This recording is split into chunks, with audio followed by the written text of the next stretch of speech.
Hey guys, I'm Mike Burns from Severne Windsurfing North America, and today I have the pleasure of introducing you to the brand new Severne Psycho 3.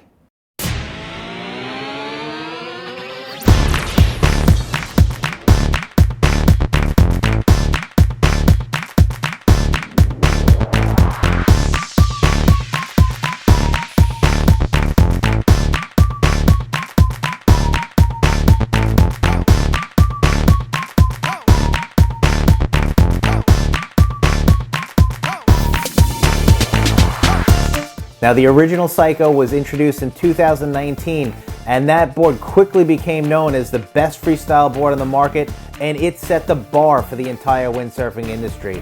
For the Psycho 3, Severne just raised the bar again.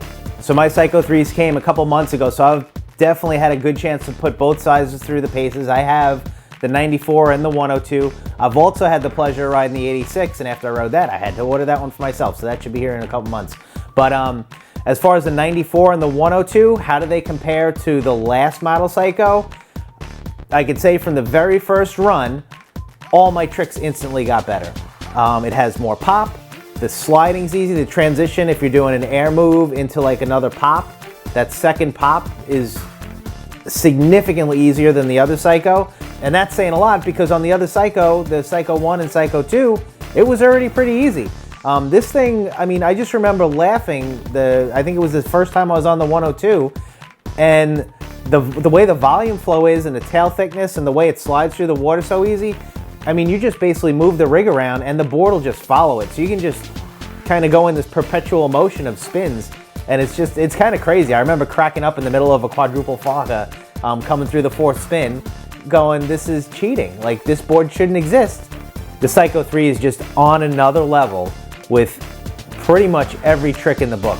It's super compact. It's only 209 centimeters long. The 102 is 62.5, which is that sweet spot where it's not going to bounce too much in the chop. It's going to feel lively, and it's also going to keep playing early because of the parallel rail outline on there. So it's really important to have a board that has speed, that has volume under your feet for the tricks.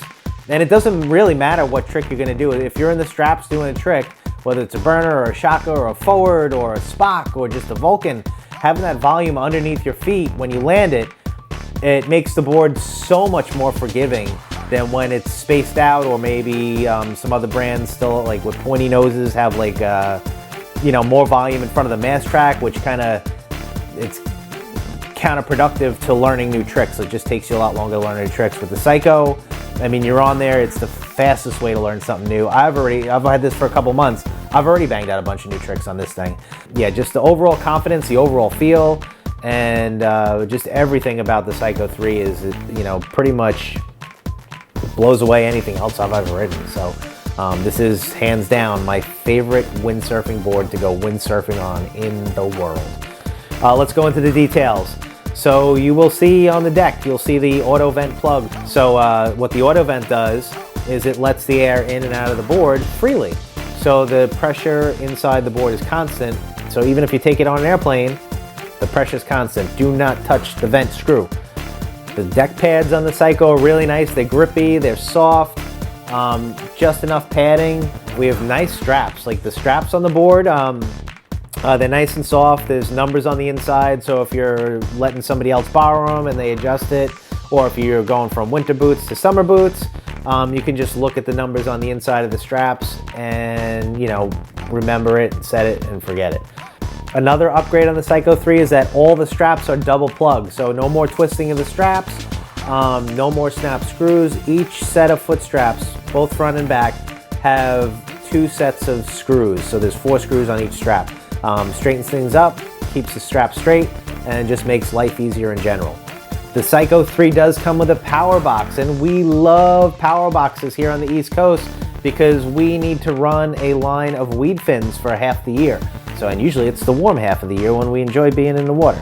So it's really important to have a power box on there. We could pop a weed fin in, and then the power box lets the weed fin sit a little bit further forward of the box to maintain pretty much the feel of a straight fin while you're using a weed fin. So we love the power box. Now, in the Psycho 3s, It's a power box, but it is a foil-ready power box. So it's a foil-ready power box in the Psycho 3. So if you've got a foil and a power box kind of adapter, you can use it with the Psycho 3. It's ready, and because of the compact shape, that's probably one of the boards that will actually kind of work with the foil, because it is a super compact shape, you know, similar to like a Predator, which is even more compact than the Psycho here. That said, if I want to go foil for the day, I have a Severne Predator. I am going to use my Severne Predator. It is built to foil. So the fins that come with the Psycho 3 are pretty nice. They're grippy for their size. I tend to like to use the 19 centimeter that comes with the 94 for both the 102 and the 94. It allows me to spin, get that extra little spin in a little easier than the 20 centimeter one does. But really nice fins, grip, and pretty good speed. In the Psycho 3s, Severne is using the compression molded composite technology. And what this is basically a compress that minimizes margin of error and also helps lighten things up. So what it basically does is it presses the board into shape, so every board coming out is exactly the same shape. And it's also removing excess resins from the process. So the resins aren't what makes this board strong, it's all the construction materials that went into it that make it strong. So basically, compared to another board, if you produced a Psycho 3 using a different method, the board wouldn't get any stronger, but it will get heavier. So this way, the boards are coming out as light as possible, using the strongest materials possible, and having the least amount of margin of error as possible, meaning my board's going to be the same exact board as your board, and your board's going to be the same exact board that you tried, you know, maybe at a demo day or something. And to wrap things up, every board and sail in Severne's range comes with this handy dandy Hex 4 tool. This is a one-tool wonder that's actually stored up inside the foot of the sail, so it's always with you while you're out on the water. You don't have to come back to the car to adjust anything. So if your batten tensioner loosens up, if your foot strap loosens up, if your fin screw loosens up, you already have this tool with you on the water to adjust it. So things that loosen up on the water can all be adjusted with a tool you already have on the water. So this is just awesome. I use this a lot more than I thought I really would. And it's just, just goes to show how much Severne is always using their head, thinking about things and thinking about how they can make every little aspect of their gear that much better. And then when you are done with your session, it turns into a beer opener. Cheers, guys. See you at the beach in Hatteras.